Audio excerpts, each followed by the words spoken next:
अस्सलाम वालेकुम दोस्तों, उम्मीद करती हूँ आप सब लोग खैरियत से होंगे। मैं भी बिल्कुल ठीक हूँ और उम्मीद कर रही हूँ कि आने वाली जो सीरीज़ हैं वो पाकिस्तान के लिए सूदमंद साबित हों और अफ़गानिस्तान के ख़िलाफ़ जो हम खेल रहे हैं उसमें भी हमें कामयाबी हासिल हो। जीत के लिए तो हम दुआ को हैं ही, लेकिन इसके साथ साथ हम खेलों में टेक्नोलॉजी के हवाले से बात करेंगे। यूँ तो आपको पता ही है कि कोई भी शोबा हो वहाँ पर टेक्नोलॉजी ने अपने कदम जमा लिए हैं और अब खेल भी किसी से पीछे नहीं रहे हैं। खेलों में भी जो टेक्नोलॉजी है उसने अपने झंडे गाड़ दिए हैं। अगर सबसे पहले बात करें क्रिकेट के हवाले से, तो क्रिकेट में आपने देखा है कि अब किस तरह से जो है वो टेक्नोलॉजी का इस्तेमाल बढ़ गया है और दिन ब दिन अब ये ज़्यादा होता जा रहा है। अब हमें हर शोबे में इंसान तो नज़र आते ही हैं, लेकिन उसके साथ साथ हम टेक्नोलॉजी को फरामोश नहीं कर सकते। आपने क्रिकेट में एक टर्म सुनी होगी, DRS। इसका मतलब होता है डिसीजन रिव्यू सिस्टम। ये टर्म तब इस्तेमाल होती है जब क्रिकेट के दौरान ज़्यादातर जब LBW हो रहे होते हैं तो DRS सिस्टम को जो है वो यूज़ किया जाता है ताकि पता लगाया जा सके कि जी ये आउट था, नहीं था। उसके बाद होता है हॉक आई।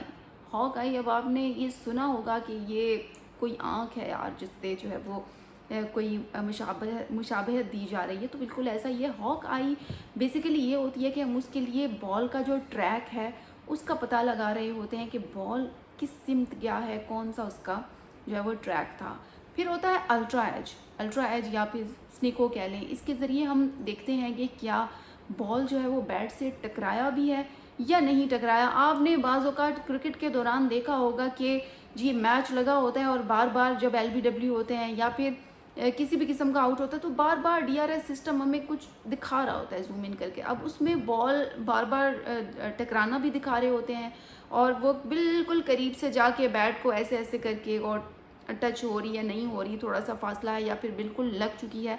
वो तमाम चीज़ें जो है वो हमें जूम इन कर करके हम अपनी स्क्रीन्स पर देख रहे होते हैं, तो उसके ज़रिए हमें पता चल जाता है। ना सिर्फ वहाँ पर बैठे जो समझदार लोग होते हैं, जो अंपायर होते हैं, वो तो समझ ही रहे होते हैं, लेकिन उसके साथ साथ जो ऑडियंस है वो भी बआसानी इस टेक्नोलॉजी के ज़रिए समझ जाती है कि जी ये आउट है या फिर नहीं है। तो ये जो सिस्टम्स हैं ये आजकल इस्तेमाल हो रहे हैं जी, और ये टेक्नोलॉजी आजकल इसमें इस्तेमाल हो रही है खेलों में। फिर होता है VAR। अब VAR क्या होता है?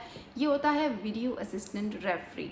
ये ज़्यादातर इस्तेमाल होता है फुटबॉल के दौरान, जो गोल होता है उसका जायज़ा लगाया जाता है तो फिर VAR टेक्नोलॉजी को इस्तेमाल किया जाता है। फिर हम आते हैं डाटा एनालिसिस की तरफ।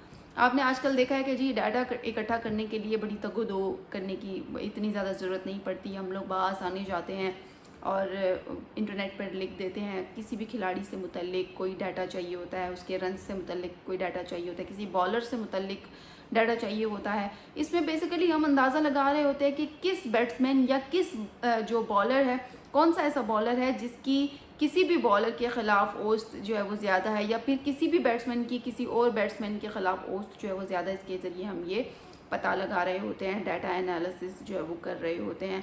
और इसके अलावा जो हम लोग ज़्यादातर, आपने जब इंटरनेट के थ्रू जब भी आपने लॉगिन किया होगा और देखा होगा किसी भी क्रिकेटर के, फॉर एग्ज़ाम्पल बाबर आज़म आप लिखते हैं और उसके आपको रन्स का डाटा चाहिए, आपको उसकी सीरीज़ का डाटा चाहिए, तो आपको चीज़ें टेक्नोलॉजी के थ्रू बआसानी गैदर कर सकते हैं।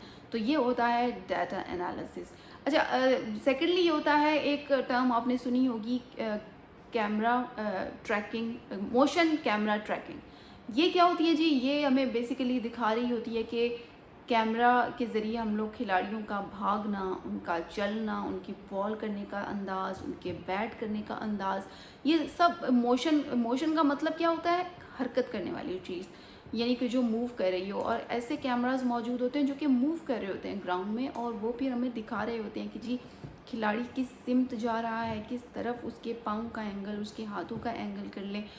तमाम चीज़ें जो है वो उस मोशन कैमरा के ज़रिए, वो मोशन कैमरा जो है वो ट्रैक कर लेता है उस खिलाड़ी की जितनी भी हरकत होती हैं, और वो फिर हम अपनी स्क्रीन्स के ज़रिए भी मैच के दौरान देख रहे होते हैं, और हमें बआसानी पता लग जाता है कि जी ये कौन सा क्या मोशन है और किस तरफ जो है वो खिलाड़ी जा रहे हैं। और अक्सर आपने बॉलर्स को देखा होगा, स्पिनर्स को भी देखा होगा, वो जब हाथ घुमा रहे होते हैं या किस तरह से, तो वो कैमरा हमें ट्रैक करके दिखा रहा होता है कि जी इसका ये अंदाज़ है और इसका है।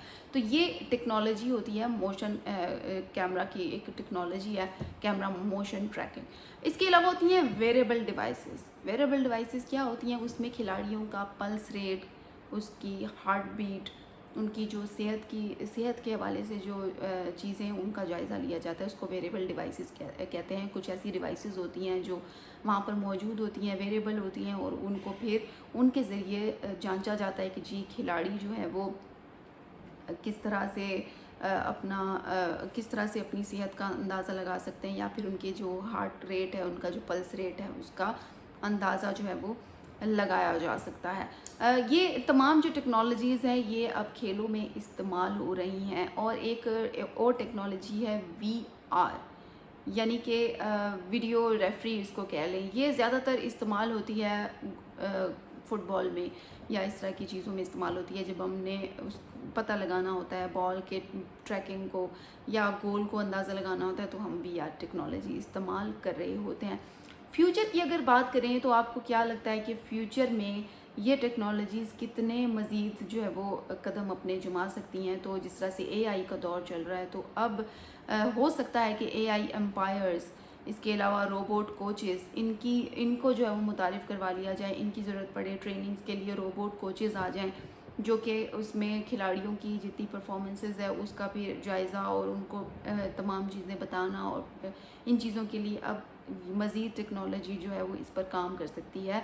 और कहा यह भी जा रहा है कि जो रोबोट एम्पायर्स हैं उन पर तवज्जो दी जा रही है कि वो जल्द जो है वो आ जाएंगे, और फिर खेलों में जो टेक्नोलॉजी का जदीद इस्तेमाल है वो बढ़ जाएगा और भरपूर तरीके से होगा। तो ये थोड़ी सी टेक्नोलॉजीज़ हैं जो मुझे पता थी, मैंने आपके साथ शेयर कर ली। आपको खेलों के दौरान कौन कौन सी टेक्नोलॉजीज़ का पता है, या किन टेक्नोलॉजी से आप इंस्पायर हैं, और आप क्या समझते हैं कि ये टेक्नोलॉजी खेलों के लिए फ़ायदेमंद है, या फिर इस टेक्नोलॉजी का आना जो है वो किसी नुकसान का अंदेशा हो सकता है? मेरे ख़्याल से तो इस टेक्नोलॉजी ने खेलों की कुछ टर्म्स हमें ज़रूर सिखा दी हैं, बता दी हैं, जिनके ज़रिए हम बआसानी पता लगा सकते हैं। तो दोस्तों अपनी राय ज़रूर दीजिएगा कमेंट्स के ज़रिए कि जी आप कौन कौन सी टेक्नोलॉजी से इंस्पायर हैं, और आप मज़ीद कौन कौन सी डेवलपमेंट चाहते हैं। इसी के साथ ही मुझे दीजिए इजाज़त। इंशाल्लाह आप लोगों से कल फिर बात होगी, तब तक के लिए अल्लाह हाफ़िज़।